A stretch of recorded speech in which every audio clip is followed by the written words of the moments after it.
2 Chronicles chapter 5, King James Version. Thus all the work that Solomon made for the house of the Lord was finished.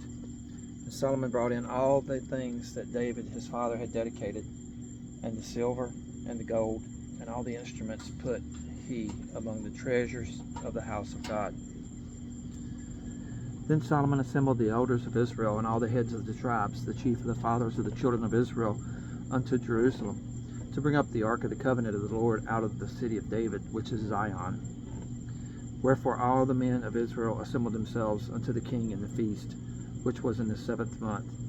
And all the elders of Israel came, and the Levites took up the ark, and they brought up the ark, and the tabernacle of the congregation, and all the holy vessels that were in the tabernacle. These did the priests and the Levites bring up. Also King Solomon and all the congregation of Israel that were assembled unto him before the ark sacrificed sheep and oxen, which could not be told nor numbered for multitude. And the priest brought in the ark of the covenant of the Lord unto his place, to the oracle of the house, into the most holy place, even under the wings of the cherubims.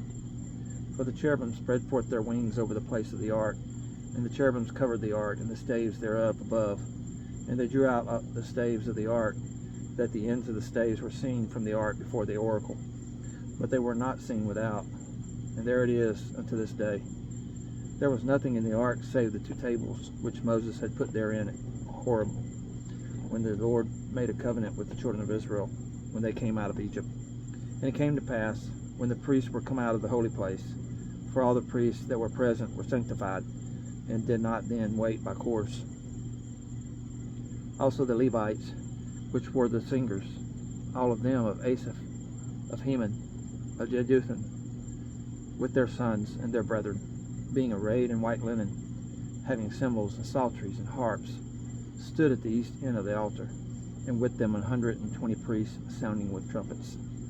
It came even to pass, as the trumpeters and singers were as one, to make one sound to be heard in praising and thanking the Lord. And when they lifted up their voice with the trumpets and cymbals and instruments of music, and praised the Lord, saying, For he is good, for his mercy endureth forever, that then the house was filled with a cloud, even the house of the Lord, so that the priest could not stand to minister by reason of the cloud, for the glory of the Lord had filled the house of God.